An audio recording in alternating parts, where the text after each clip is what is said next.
Hi everybody, this is Dana from the Canine Coach. I wanted to take a few minutes to introduce my clients to the e-collar review that I do when we are first starting out with their e-collar.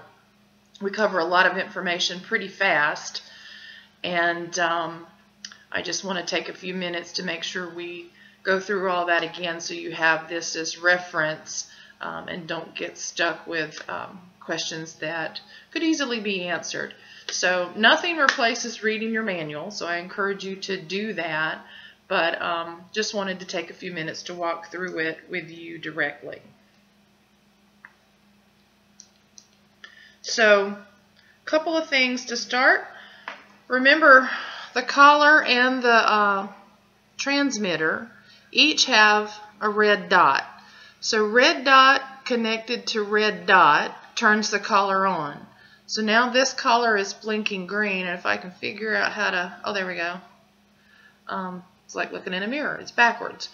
So the collar blinks green to let you know that it is turned on and it is functioning and ready to receive a transmission from the transmitter. When you're ready to turn the collar off, you put red dot back to red dot, and it should blink red and then shut itself off with no additional blinking light. So let's see all that again. Red dot to red dot blinks green. We're on. And red dot to red dot went red and off. Okay? So let's talk about the transmitter for a couple of minutes. This longer stem here is your antenna. These collars have about a half-mile radius. Most of you are never going to test those limits, but it would communicate with your dog from about a half-mile away from the dog and the collar. This button, this is your dial. Let's see if we can show you that it is changing. Sorry, turning the wrong way. It changes the stimulation level. And so this is 0 to 100 on the dial. So we're going to go back down to a normal range. We'll talk about how to find your dog's working level and using the various levels for training in a different video. Oh, that's video. That's Finny back there. Okay, so if we look at the side where there is only one button, so there's our red dot again. This button has a T on it. It stands for tap, sorry. And what it does is actually vibrates the collar. So let me get myself turned back on here.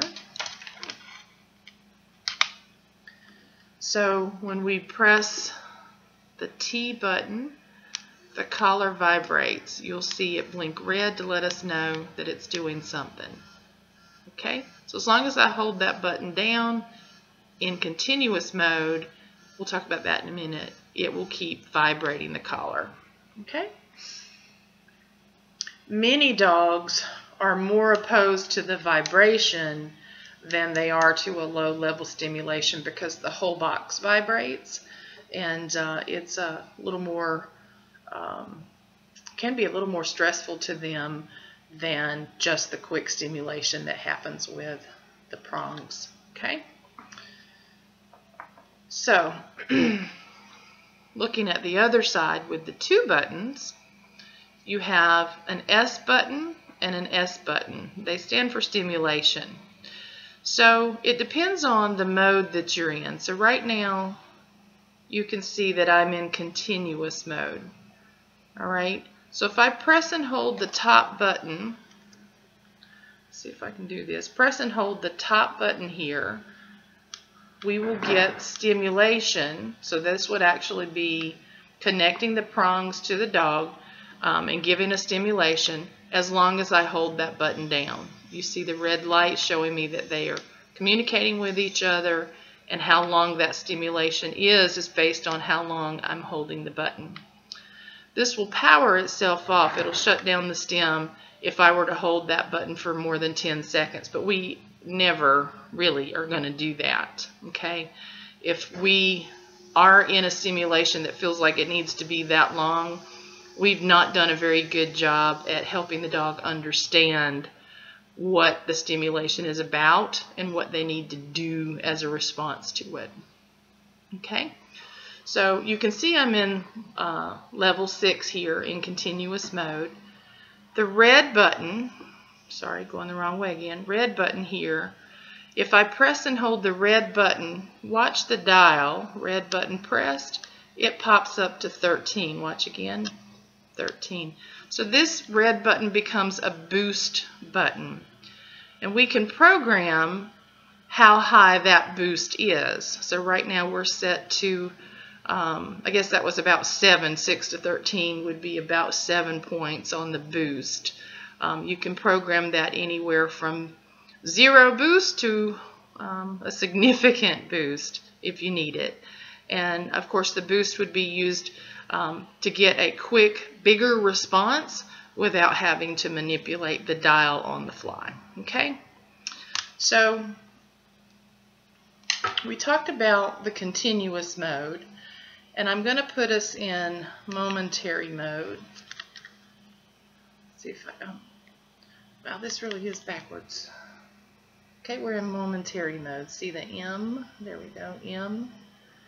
The way we're changing the modes is this little button on the back. Okay, little button on the back. That cycles us between momentary, continuous, and mixed. So I'm going to let you watch that happen. We're in momentary, I press the little button, continuous, press the little button. I'm in a mixed mode, I'll explain that in a minute. And now I'm back to momentary. Okay? So the momentary mode makes our transmission button, our stem button, 1/10 of 1 second. So if I press and hold the button, you see it's only a quick blink and then I'm blinking green again, even though I'm still holding this button down. So it really is just a nick. So click, and it's a quick stimulation that equates to 1/10 of 1 second. If I press the red button in momentary mode, it is a boost. So again, I'm at 6, red button, quick, you see how quick it's turning off, a quick boost at 1/10 of 1 second. Okay, makes sense? If I move into MC mode, let me get you that. You see now we're in MC mode. We've done that by pressing this little button on the back.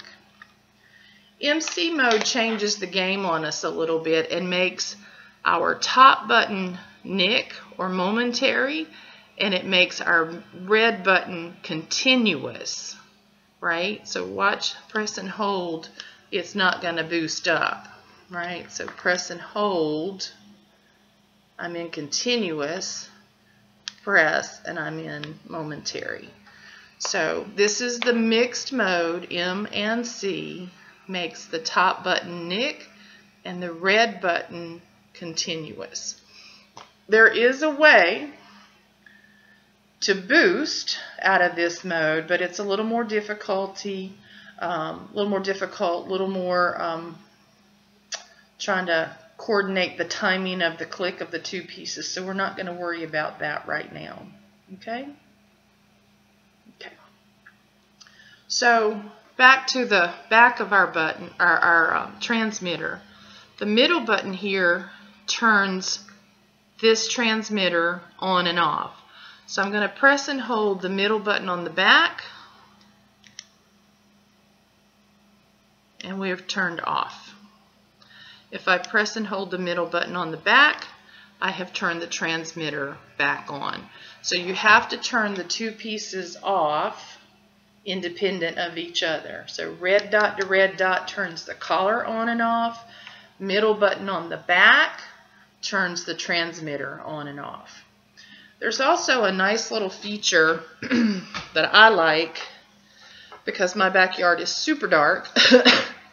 So if I press and hold the middle button very briefly, it gives me a light on my collar.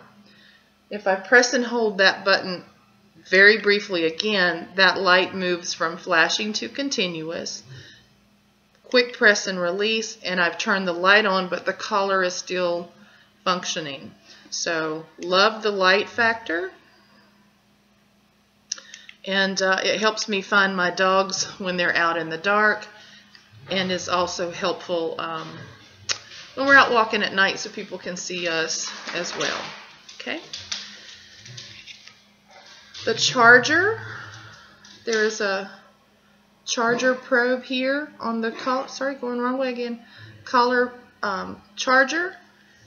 And there is another one just like it on the collar. So you'll get a charger that has two pieces. It's one plug with two separate connection points, right? So you plug in here. I find that I can typically go about 2 days without charging the collar once a dog has been trained. If I'm using the collar heavily for training each day, might need to charge it up every night, because the last thing I want to do is be out with a dog and not have connectivity on the collar. So charge it up. The collar will actually start to blink amber instead of green if it needs to be charged. This blinking that you see here would start to be amber. Okay. When you're not in charging mode, make sure these are sealed properly. And then this is actually pretty water resistant. Dogs can actually, I shouldn't say pretty, it is water resistant and waterproof too. I'm not sure what depth of water, I'd have to look that up, but your dog can go swimming with it and not have any difficulty with that. If your dog is swimming with the collar on when they come in, be sure to get them dried off. Take the collar off, get this dried out as well, so that there's not any rubbing, extra rubbing or friction on the neck that might cause some problems. Okay? All right, so our dial changes the level 0 to 100. This is our antenna. This button, tap, is our vibration. Red dots control turning the power on and off to the collar. And over here we have the stimulation buttons. In mixed mode, this is momentary and continuous. And then when you are in momentary mode or continuous mode, this is click and this is boost, right? And so I tend to live in the continuous space. Because even if I give just a, let's see if I can get you back in here. Sorry, this is really backwards to me. If I click and hold, oh sorry, I had the dial down to 0. So I'm going to fix that. So if I give a quick click, I can basically manage the stimulation. But the dog's probably getting more like a double tap than just the single stimulation. But when I'm training, I like to be in control of how long that stimulation is going to be, and I also like my boost feature a whole lot. Okay? All right. Read your manual. If you have any questions about it, don't hesitate to give us a call. But it's important that you understand how to use your collar and your transmitter effectively.